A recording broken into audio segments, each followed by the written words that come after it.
2014's Watch Dogs set you loose in a recreation of Chicago as Aiden Pierce, a guy who could hack and control virtually anything in his open world with a few taps on his phone. The idea of instantly taking control of your surroundings was irresistible to millions of players, and it's heading out west to the home of tech, the San Francisco Bay Area.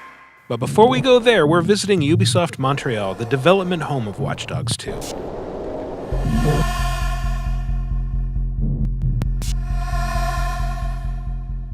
There's a lot to discover about our new hacker hero Marcus Holloway and the new ways that he can control and influence his interconnected surroundings. To find out more, we asked the creators themselves about the real-world locations they chose to recreate and how you'll be able to hack into it all. One of the things we've pushed a lot more is hacking. People like the idea. I think the grand promise of controlling an entire city is so big, it sparks the imagination of people. I think people wanted to do so many different things with it that we wanted to continue to push forward the second game. That's why Watch Dogs 1 was pointing at something, pressing a button. And Watch Dogs 2, when you point at something, you can either press a button or lock into it, and then you have more options to remote control, decide what you want to do with that object, and combine those possibilities with others to make more creativity out of it.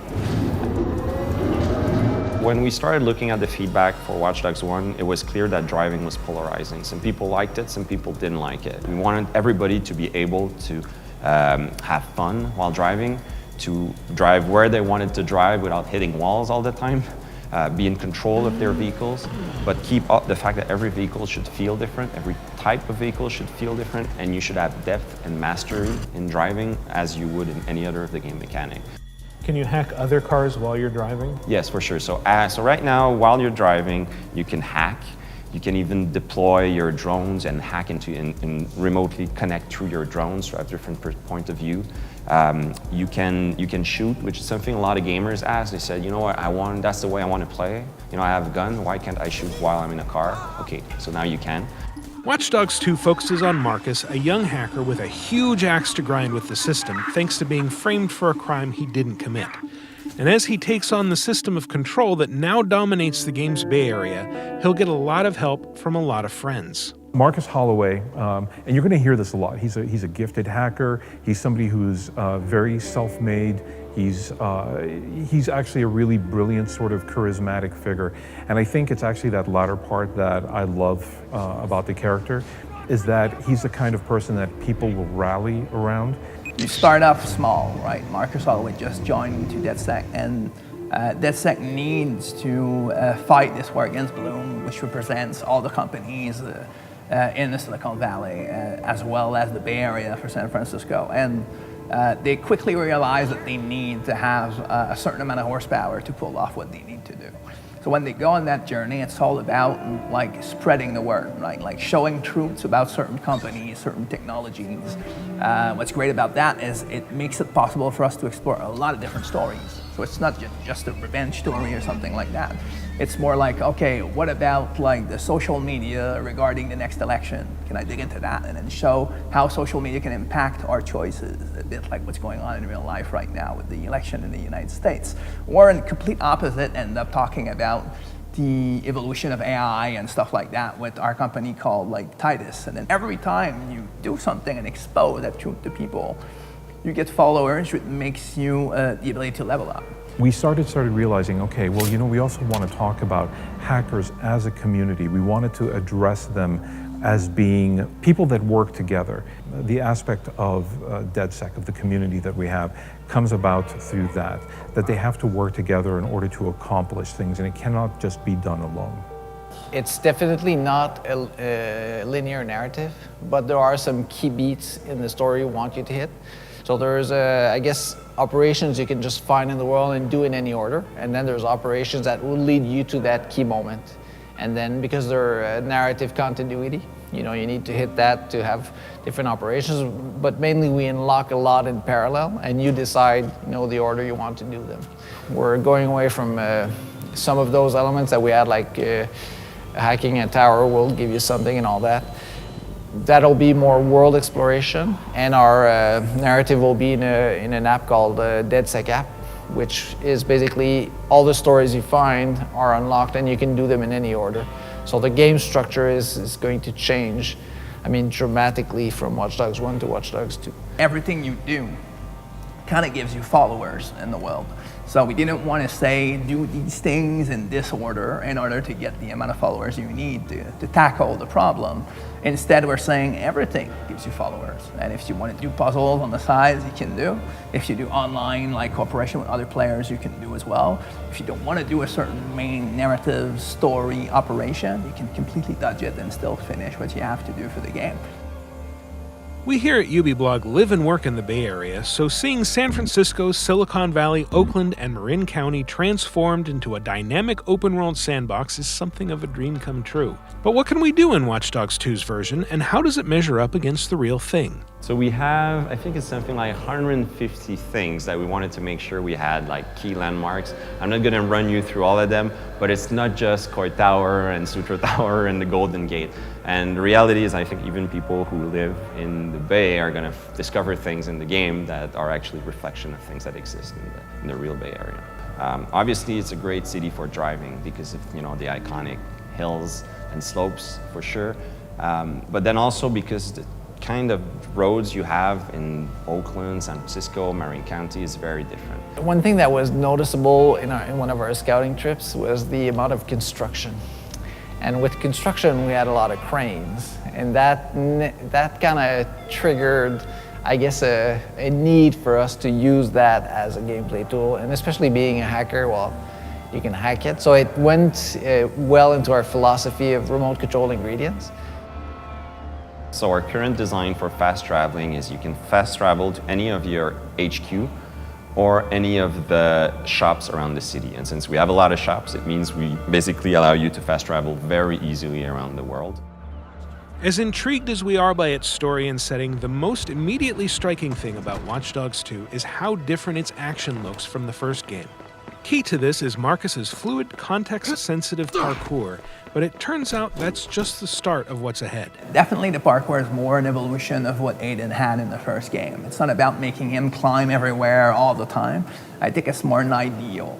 Like you want to present a character with a certain flow that continues into everything he does. He's younger, more athletic, more daring, more into dangerous stuff.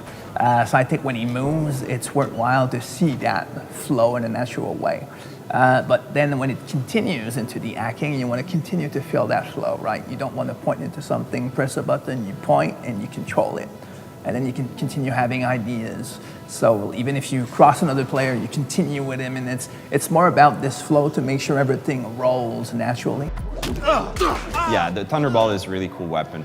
So what we're doing with melee is we're keeping a contextual melee, as in Watch Dogs 1, but we want it to be more granular. So you don't have to take down people lethally, so you can have various degrees of takedowns. We're keeping a very fast, effective melee system, but try to combine it with the fact that Marcus is a very fast character, a very agile character, so you can chain it more naturally in your movement. All our missions are 360, meaning there is a goal, there's a problem and objective, you need to do something. And then you can approach this problem any way you want. It can be combat, stealth, or as a hacker.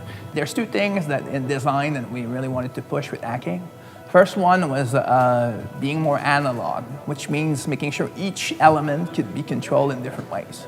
So you really want to make sure, for example, when you point at a car, you can lock into it and then it can accelerate, steer left, right, backward, layer these inputs on top of each other, so it almost feels like you're controlling a car from a distance perfectly.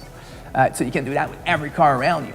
Then, at the same time, you have those gadgets that you can throw everywhere that are sticky to everything.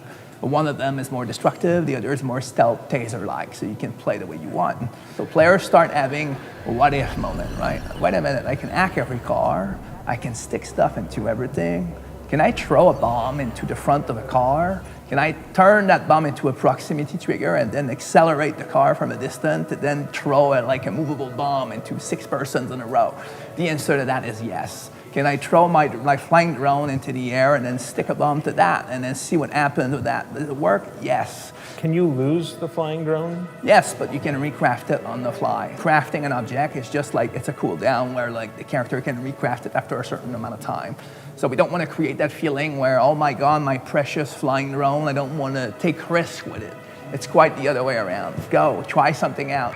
So the more fame you get through DedSec, the more followers you get, and that gives you research points to invest in hacking. You can develop all your hacking skills. We're adding 3D printing, so you can print your weapons, you can print your remote control jumper, your quadcopter, your drone. We want to make sure that every mission in the game, we don't force you down a certain style. So any mission in the game, you can play full stealth or full ghost. Which doesn't mean not using hacking, and which doesn't mean not using weapons, but we have, for example, a taser weapon, silence pistols, that supports the ghost play style. And you have a lot of hacks you can do that will help you infiltrate areas stealthily. We have the aggressor style, which is basically full gun blazing, and then we're adding a lot of different hacks and weapons and customizable weapons for the player to do this. And even the drones can help you be an aggressor. For example, we have drones that you can upgrade to deploy some explosive, as that's the way you want to do it. And then the third style is what we call the trickster, which is relying heavily on hacking. And oftentimes you don't even go in the danger area. You can stay outside, use your drone, use your hacking, and infiltrate the area through that. Play with people, manipulate the AI, and get to your objective, oftentimes without even setting foot in the mission layout. One of the things we're adding to Watch Dogs is what we call network hacking. When you get into that mode, you can see through walls and you can see in the entire area all the hackable ingredients. So that way, if I'm in front of a wall, I can go in network hacking, I can see a camera behind it, I can see a computer behind it, I can see a car or someone, I can hack that person or I can hack that thing through the wall. In contrast with the lone wolf narrative of the first Watch Dogs, community and cooperation will be major themes in Watch Dogs 2. And that's reflected in your ability to get help not just from other players, but from the Bay Area's citizens as well. When you start the game, you can just meet another DedSec friend anywhere in the city. So it can be a complete stranger, but you know they're part of DedSec and you know they're allies. You have a contact list in your phone, and you can actually jump in the game of your friends. So you can actually provoke that situation with someone you know, and then go and co-op if you want to. And if players don't want that, they can turn this off. You know, there's a whole set of missions that are meant to be done in co-op. So it's really a new layer we're adding to the whole open world of Watch Dogs 2. Can you still invade other players' games and grief them? Yes, we're bringing that back. That hacking was the most popular online gameplay we had. So, and now imagine that with the drone, the RC jumper, the net hack. So we're actually expanding the mechanics of that with our new toys. So it's going to get an improvement also in Watch Dogs 2. Watch Dogs 1 was very much about mass surveillance, but we've really pushed it this far and said not only is it about how what information is being gathered, but how is that information being used? And we've basically used the hacker culture as a way of explaining it to the player for the reasons why it could potentially be detrimental, what these hackers would try and do in order to fight it, all these sorts of things. So there's been an evolution of who the hackers are. So there's definitely been a lot of new gameplay elements that have been added in order to address the situation, and what we've done in narrative as well to support that and to sort of craft them into their own stories. Watch Dogs 2 will be available for PlayStation 4, Xbox One, and PC on November 15th. For more on Watch Dogs 2 and other upcoming Ubisoft games, keep it at Ubiblog.